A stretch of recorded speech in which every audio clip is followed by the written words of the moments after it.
Welcome to the Daily Grind. I am your temporary host, Rusty Witten, aka Rusty Buckets, checking in on this Tuesday morning with my guy, the host of the Grizz 901 podcast show, host of many shows that you see online, Daniel Greer, who, like a set of stairs, is always up to something. What's up, DG? I like that. That's I've never heard that actually. But good morning, Rusty. I don't think we've done a show together, especially not just me and you. But excited to be here. It's the morning. We're always going to get the grind going a little bit early, so I like it, and I love the show, and I love that it's early before other shows get going. So if you're here for the first time, welcome. You'll be here every day at 7:30 Central to hear the guys. That's it. Yeah, exactly right, DG. It's nice to get up, get my coffee going, talk about the Grizz, listen to the Grizz when I'm not on the show, interact in the comments. Speaking of, if you're watching us on Twitter, thank you. It's awesome to be there. We're live on several channels on Twitter. Hop over to YouTube. That's where the comments really get going. If you've got thoughts, you've got opinions, you want to argue with me, you want to argue with DG, I welcome you to the Twitter comment or the YouTube comments because that's where it's going to go down because we have a lot to talk about today. MLK Day is a special day for the city of Memphis. There's a lot of great celebrations of a great human in Martin Luther King Jr., a great cause in the civil rights movement. And it's always done very, very well by the Memphis Grizzlies. I don't know which broadcast you watched yesterday. I mostly watched Pete and Brev, but on the TNT broadcast, they just were super complimentary of the organization and of the team and of the players. Jaron got involved in what they do for this movement. So I couldn't start the show without saying kudos to the organization and the players for what they did yesterday, DG. I watched the TNT broadcast, and it was very much a celebratory of the franchise, but also Martin Luther King Jr., right? So it was good that they were, putting that to the forefront, which they always do. But the fact that it does get tied into Memphis and what the Grizzlies really are, it sheds a light on Memphis that a lot of, and honestly, very few people really see is what the city's all about, the backbones and what the city will always be about. And it's the grind, but it's also community. It's also friendships. It's diversity. And so it's everything into one. And I honestly, MLK Day does show a lot of that.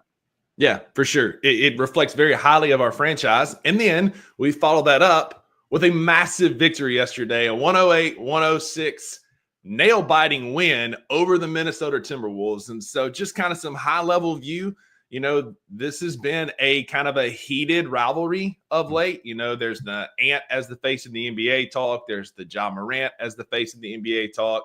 This game kind of goes back and forth. It feels like every time we've played them, it's been very close. And yesterday was no different. We got out to an early lead.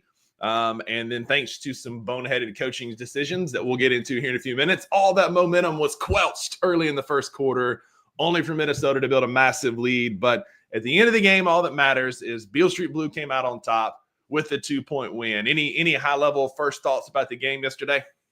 Yeah, I saw an emergence from Jaron that we've seen, but we continue to see, and I hope the world saw, because on TNT, which is a bigger stage, we haven't really had the Grizzlies just kind of, step up to that level that they really need to kind of grab the brass ring per se. So I'm glad that Jaron really just took over and showed really his dominance, because there's nobody on that court that was any better than him. And that's even Ja Morant on our team. Like, Jaron was the best player, and I think he was better than Ant overall, even though Ant's incredible. But the rivalry, I don't think it's a disrespectful rivalry, such as what the Grizzlies have with the Lakers, what the Grizzlies have with all those West Coast teams and the Warriors. But I love the rivalry because it's Ant, which is potential face of the league. Ja, potential face of the league. And then you have the surrounding pieces, which is Gobert, and then you have Edie, and they're both big-headed dudes just kind of running around. And both fan bases hate them individually, but love them individually. And so it's so polarizing. And then you get Randall, you get Jaron. There's so much going on, but the rivalry, I think it's respectful, but I love it. Agreed, because you saw after the game, everybody was dapping each other up. Ant and Ja and Mike Conley, which that one tugs at the heartstrings a little bit, seeing captain, my captain, and Ja Morant on the court together. Naz Reid is another up-and-coming player from Minnesota. He had a big game off the bench for them yesterday. If he hit one more corner three yesterday, I was going to lose my mind at work. It just felt like he kept getting lost in the minutia, and it would be by himself for his patented corner three. That's what Naz Reid is known for. But you're absolutely right about Jaron. It's just another example in a vacuum Ja Morant is our superstar, our alpha, our best player. But so far this year on the court, Jaren Jackson Jr. has been the best player on the Memphis Grizzlies and usually the best player outside of a couple of games. Sacramento comes to mind, where he's the best player on the court for either team. And yesterday was a great showcase for that. 24-11. Once again, I saw on Twitter yesterday, we've got call 13 or call 12. We need to come up with something for Jaren, whether that's 13 out or something, because in the fourth quarter, we've been calling on Jaren a lot. He's been stepping up. Desmond had a big third quarter yesterday, but at the end of the game, we went to what got us there, and it got us the win. Jaren had some huge buckets down the stretch, and we won despite Taylor Jenkins' best efforts. We'll talk about that for sure. But I do think that going to Jaren is truly this team getting a little bit longer in the tooth, getting a little bit older and more wise, we'll say, because he had the mismatch. He'd had it all day. I think Ja Morant has a mismatch almost every single game. So even though he was going against McDaniels, I think that he could get around him. But overall, they knew that no matter who you put on Jaren, he was going to somehow have just a dominance over that player and have the mismatch. So I'm glad that they saw it. And even Josh said, you know what, you go do your thing. Like, let me get it to you and let me clear out. And so I love the fact that they found Jaren and said, you know what, we're going to ride you, big fella. Yeah, that's a huge point. Ja Morant's maturity this year did not have to be that bucket getter, which he can still be. Not saying he's not, but to see him pass the ball and be more of a true point guard this year has been like just another element of his game that's super impressive for somebody that's still relatively young in the NBA, for sure. All right. We've skated around it long enough. Like, I've got some thoughts about Taylor Jenkins, and I'm sure you do as well. Probably opposite of what I've got. I just want to bring up the point. We'll start with this. We'll start in the first quarter. Tell me how it makes sense when you're on a 15-5 run. You're getting absolutely everything you want. They have no answer for you that you're going to stop play and make a sub, not only one, but two substitutions in the first quarter when you have all the momentum. And then all of a sudden, Minnesota goes on a completely different run to close out the first quarter, kicking your ass. Tell me how that makes sense.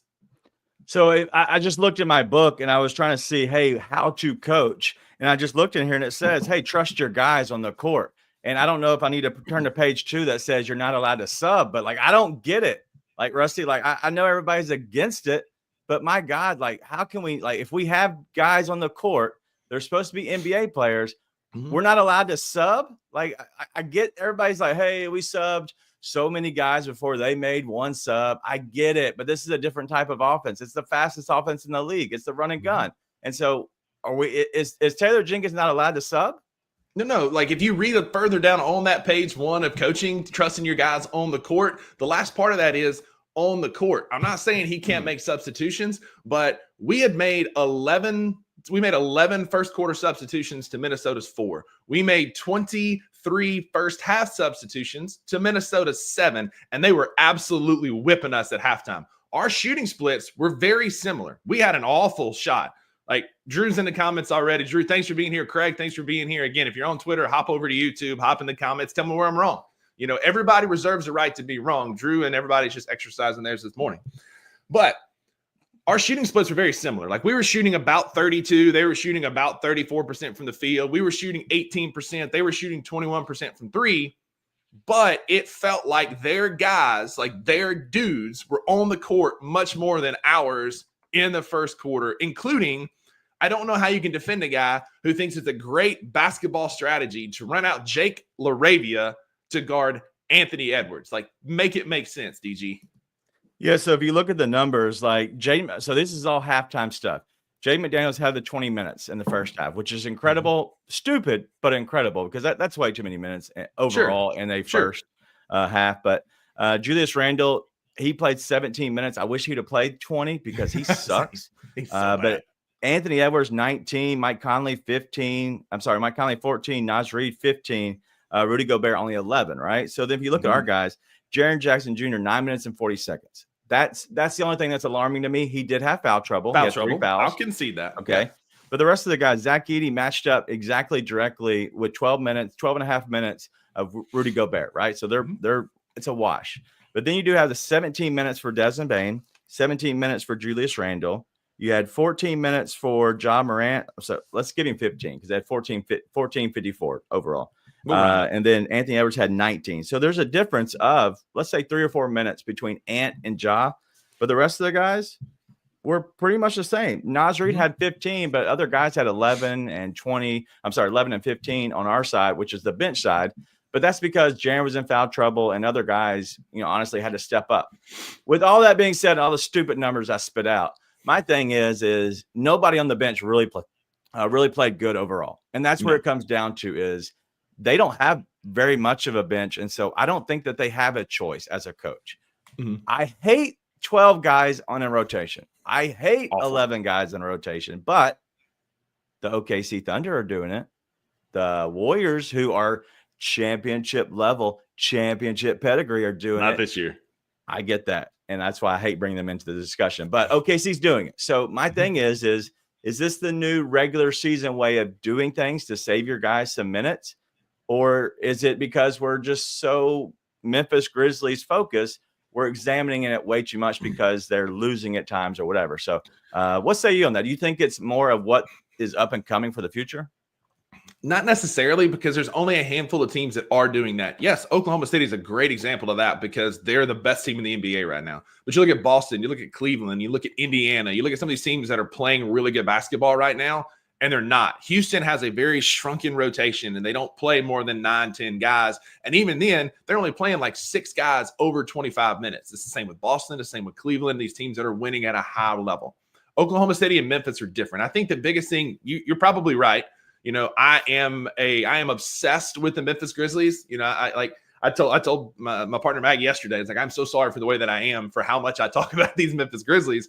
So I'm probably a bit Grizz focused, but again, it just feels goofy when basketball is such a rhythm sport that it's hard to find your shot and find your rhythm when your coach is making substitutions in a single quarter at the 7 minutes, 6:48, 3:52, 2:49, 2:22, 1:44, 1:09, and 1.1 second mark. I'll concede the 1.1 second. That was to get Jalen Wells in for a defensive effort at the end of the first quarter. But maybe, Santi was bad yesterday. Ant leads the league in airballed game-winning threes. The Memphis Grizzlies might lead the league in airballed threes overall just because of Santi Aldama on his bad games. Some of that could be because it's hard to establish a rhythm when every minute to minute 20, sometimes 40-something seconds, there's a new player coming out and we're changing. I get the offense is different and it's a run-and-gun style offense, but you need to get in the game and find some rhythm and find some shots falling for more shots to fall. Yeah, I agree. That's the part I do agree with you on. This might be the only thing we agree on the entire morning, but I think that within basketball, and anybody that's played basketball, even your church man, league, whatever, you need rhythm. And so I've been at many games, from all levels. If I get an early foul in a game, it kind of puts me out of a weird rhythm because I'm like, hey, I can't pick up another one too early because then I'm going to have to sit for a long period of time. And so I play a little differently. And that's what we see Jaren's doing now. Jaren's playing a little differently when he gets an early foul, except for yesterday. But overall, it does get you out of rhythm. I hate the 4-minute spurts. I really do. I'd like at least a 6-minute spurt, maybe 8, because you do have 12-minute periods at this point. But I understand what they're trying to do, because if they take you in and out so quickly, then you feel like you're still in rhythm because you're only setting for a couple minutes at times. And so that's what they're doing with the big three in a sense. But I hate it personally, but I understand that sometimes you got to make changes. And that's kind of what we've seen with Desmond. I think he's finally finding his rhythm and he's kind of getting into this offense, which I think sucks just overall. So you can take this offense and shove it, because I think it is not a real offense. I think it's smoke and mirrors in all honesty. And so, but overall, I hate the sub patterns, but I have to agree that it's working. And so it's hard to go against it. I mean, you're right. It's working now against bad teams. But what is happening when we're playing good teams? Draymond has said it. It's a goofy offense. It's weird. It's hard to get used to. But good teams are going to figure it out, and they already have. We're now 14-12 against the Western Conference. The good teams in our conference, we're beating up the East, but we've only played Boston, in Milwaukee. We beat up Washington. We beat up, Atlanta. We're beating teams that aren't great with an offense that's kind of goofy. And so I want to see, I'm like you, I want to see what it looks like against the bigger teams. the one thing, and I'll say this, I'm a staunch Taylor Jenkins critic. Again, I don't want the guy fired, but I'm a staunch critic, and I have planted my flag firmly on that island. But he figured it out. Jaren played 22 of the 24 second half minutes yesterday, and that's what we needed. Like, we needed Jaren to step up, and he played the majority of the second half, and like, that's what we needed. And it's like he finally had an in-game feel for, hey, I need to ride my best players into the sunset, and win or lose, we're going to ride Jaren and Desmond until we win. What is this? I'm sorry. Are you being fair to the coach?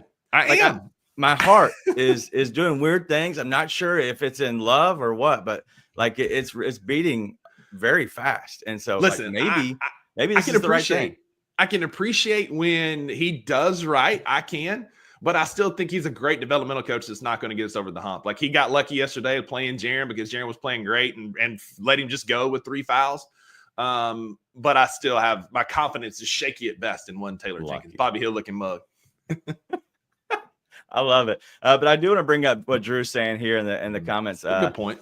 The whistle can disrupt the game very much like the sub patterns can, right? And so it does get you out of your rhythm of how you're playing. If you look at the games that they've played that they've really been bad in like a half or a quarter, it's because it's been a lot of fouling.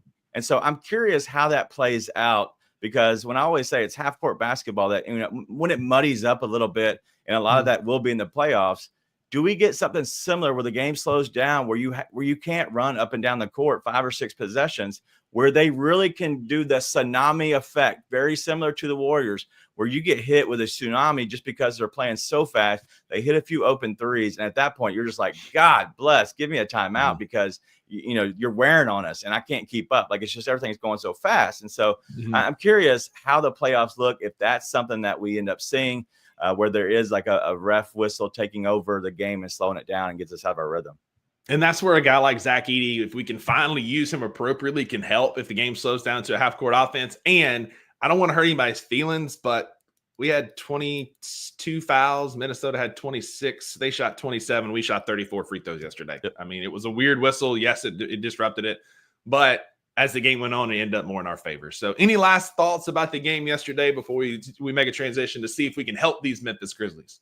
No, nothing at all. We saw Gigi come back, and I think we saw him look bad early on, but he is the trade that we're kind of getting right now, right? We're getting a really good young and upcoming player, and it resembles very much the feel of a trade that we just made and getting him and putting him into the offense. That's why we went with 12 people. So I'm curious, getting Vince Williams back, who slides out if we do make that trade with whoever it is, how do we consolidate? And so I'm curious what that looks like going forward.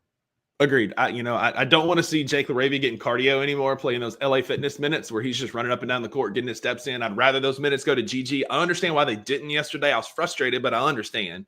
But Gigi had flashes of greatness with that dunk down the middle of the lane. Like, he showed how athletic he can truly be as he gets his legs underneath him. But what a great transition, because there does need to be some type of a consolidation trade. And so, in the words of the great Luke Capmaker, would you make that trade? And we're going to talk about it now. So I was scouring the interwebs last week, as I always do, for any little nuggets about Memphis Grizzlies trade. And I came across one where we make a trade with Portland for one Denny Abdia, a cutting, very athletic, very fast twitch forward. I think is he Slovenian? Something like he's from somewhere in Eastern Europe over there. Where we would make a trade we would get Denny Abdia and a couple compensatory picks back for a John Conchar, Luke Kennard, 2025 first round lightly protected pick, and a 2027 more heavily protected pick. So it's Luke and Jitty and 2 picks for Denny Abdia. And so, DG, I ask you first, would you make that trade? Where'd this come from? Like, that's my biggest thing, is I want to know who's the idiot that's doing this. So I was scouring the webs, and I found this from one Joe Mullinax in the deep dark corners of the web. Yeah, I'm against it just automatically. I don't even know what you said on the picks, but my thing is Denny Abdia. Like, you look at the numbers on old Denny boy, and let's just go through his contract. Okay, $15 million this year, and then it's a de-escalating, right? Then it goes 14, 13, 11, right? So you get 3 extra years left after this year. So it's not a rental. It's a decent contract. That's the only reason I like it, is because it's a decent contract. The only way I would make it is if you feel like I can't bring Santi back, and this would be a good guy, because Santi and Denny Avdia are the exact same player, right? They're very European. They cower when you get a little pressure on them. Good guy. I'm sorry, a good player, bad team, good stats, bad team. Like, that's kind of what we're seeing here. Denny Avdia is fine. Okay. He doesn't move the needle for me. He's like, if I go to the McDonald's and I'm getting a meal, it's fine. It's okay. I'm going to get what I need right now, just kind of get whatever into my body. But besides that, no. Like, Denny Avdia is not good. He's a 35% 3-point shooter, like, on the season, and he's career 33%. So no, I do not like Denny Avdia. I don't like who gave this trade. I don't like anything about it. Drew, I practiced this pronunciation. When Luke messaged me yesterday that we were going to talk about it, I hopped on YouTube and watched a handful of highlights, A, to learn about him, B, to make sure I pronounce his name correctly. But, like, we've got Santi Aldama at home. Like, we've got Denny Avdia at home already, right? Like, very inconsistent. Like, he'll go for 9 and then he'll go shoot 67% from the field and get 26 points. But he's very inconsistent. And so there are aspects of his game I like, but you make a great point. Is this like a product of being good on a bad team? I don't know that. Again, like, I was the same way with DFS. I'm the same way with Denny Avdia. Like, it doesn't move the needle for me a ton. Maybe we win a handful, 1 or 2 more games, but come playoff time, this does not move the needle for me. This is not a move that I'm going to say, slam the desk and say, yes, we are now a championship level team because we got Santi Aldama, but maybe not quite as good, maybe not quite as consistent. And that's hard to say after how ugly yesterday was for Santi. But Santi at least gets you some rebounds. And I think that there are some things that he does better. I like what we have at home with Santi. I kind of want to ride out the season with him. I am out. I would not make this trade. It's not a bad trade from us. We come off of Jitty's bad contract. We get rid of Luke, which is an expiring deal. But then you start giving up picks for the guy. I don't like really anything about this trade. Only because he's under contract at a reasonable number. But what it means is this is one I put in my back pocket. If for some reason somebody makes the trade before you, great. That's fine. You do you. Thank you. I'm sorry I didn't get there in time. We had other things going on. We're a little bit more important than you are, Denny Avdia. But I will say that the contract looks good, and that's fine. The player, he's fine. He's a guy that you're 8, 9, maybe you're 10. But in all honesty, I don't want to have anybody that potentially that might play over in front of Vince Williams or Gigi. Like, I don't need that on this team. Exactly. We have Santi. This is an offseason trade. If you're going to make this trade because you can't find a free agent, then that's fine. But in all honesty, I want to have and rock with my guys, because right now we're having issues with Jake LaRavia finding the court. And so I need to figure out a way to, maybe minimize all this and consolidate now. It's not for Denny Avdia. Agreed. And so, I've got on here and I've like championed Cam Johnson. And like, that's to me, that's the white whale. That's the one that I want to go after. DG, here's your chance, like to the morning viewers. Like, if you're Zach Kleiman, who is that guy that moves the needle for you? A, is there one? B, who is it? Or are you more just like, hey, let's be that third team and consolidate some wings and plan for the future? What are your thoughts? Yeah, the only guy that I'm on would be Cam Johnson, just because he does have the length. He plays good enough defense. He's not that expensive. 2 first-round picks. You're giving up 225-ish in the realm of a first-round pick, right? And so at that point, you can buy into the second. So if you want to get into the 32, you're really trading a difference of 7 to 10. Let's say 7 to 10, just kind of spots in a draft. That's it. And so I would go ahead and throw in 2 picks for sure. Maybe throw them a second if you have one in your back pocket. And whoever you need to give up is fine with me. There's no way they're going to be asking for a ton, but I do think that they're going to want some kind of a prospect. Is that Jake LaRavia? Fine. Go ahead and give him up. Anybody that's in the rotation that comes in the second unit, I'm okay giving up outside of Gigi and Vince. If you still have to give Santi because he's just somehow they need something to potentially sign him in the offseason, fine.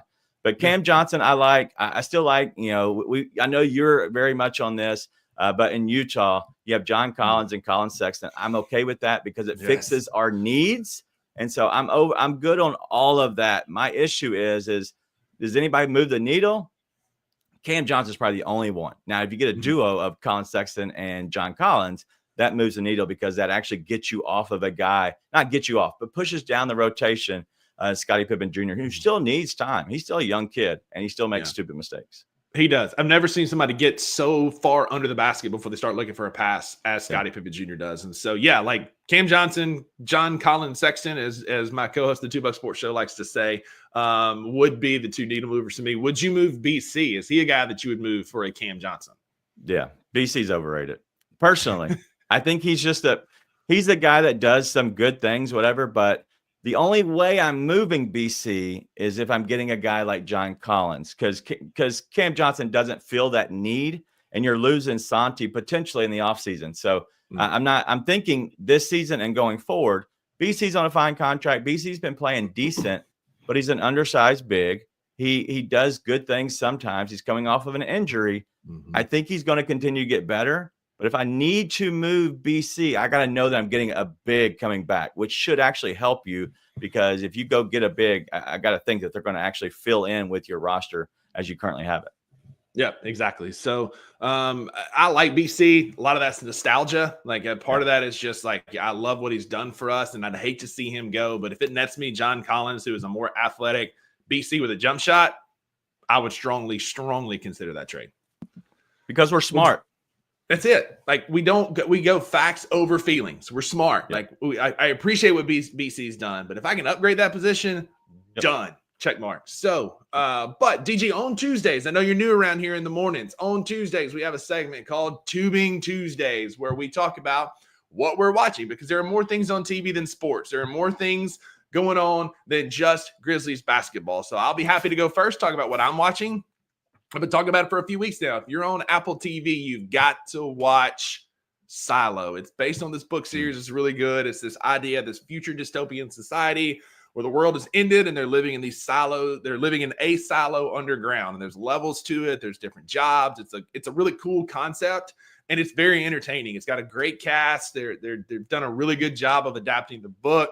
Rashida Jones of Parks and Rec is at the very beginning. She's got some roles in the early episodes, but it's good.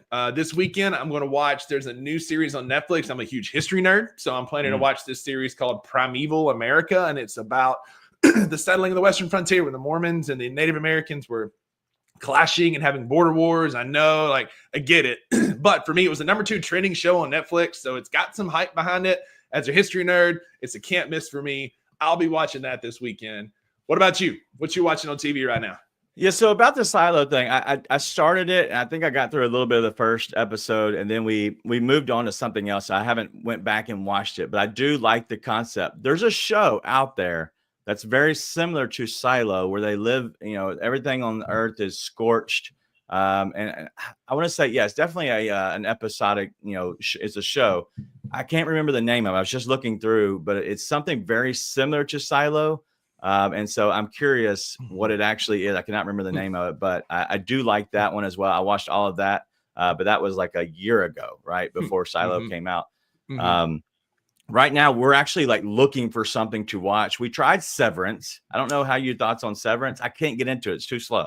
Maggie watched the first episode and she couldn't get into it. I know Luke's a huge fan of it. He likes all the cinema and that kind of stuff, but Maggie could get into it, so I have not watched it. I've kind of avoided it, and I like Adam Scott a lot. So yeah.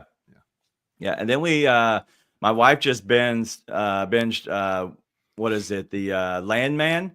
And so I watched a lot of Landman. It's really good. She went way ahead of me. And so I literally just stopped going into the room because she was like just rolling through it. She was off. It was a longer weekend. So she actually like took the time and rested up. But I love Landman from what I've seen. I've seen 3 or 4 episodes. And so she finished and said it was fine. It was a good show. But Landman was good. But I'm literally looking for something to watch now, because I'm a guy who likes to watch, episode, movie shows. Like I want to have one that's got at least, 6 to 8 episodes. It doesn't have to be a long 12, 14 episode kind of a show. But I'm looking right now. I'm on the search. So I'm listening when y'all are talking about your different shows. But I have a question on a show. Like, so do you enjoy Squid Games? I've not seen a single episode. Maggie loved it. Loved season 1, is excited about season 2, but I hadn't watched a single episode. All right. So tell Miss Maggie, one, she is much cooler than you. But so Squid Games is cool, and and I liked it. but go ahead and turn her on to The Devil's Plan. If you're out there and if you're wondering, hey, what is this about? It's a, I want to say it's Japanese or Asian. And I'm not being racist right here. I just don't know. I don't pay enough attention to which is which, whatever, on who actually produced the show. But they don't speak American, but they voice over it. And it's not too bad where you can't see it, understand. Yeah, it's not distracting at all. But the games on it are so enlightening. Like they actually like make you really think about it. Have you ever played the old school game Mafia with your friends, the card game? Absolutely. Absolutely. It's a spin on that, but so much more in depth and so amazing. And so, yeah, go watch The Devil's Plan. It's an awesome show, and it makes you get to actually think through the games, and it makes you use your hamster wheel up top. Ooh, I love shows like that. I like shows that make me think. Like we're watching Silo that makes us think. Also, we're watching Schitt's Creek over again just because it's lighthearted, it's funny to watch. But I like shows that make me think.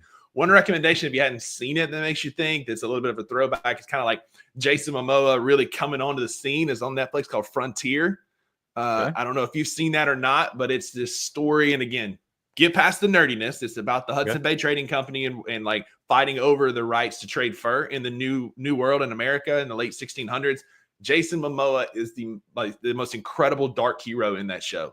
Declan Harp is his name. It's 18 episodes. They would drop 6 at a time.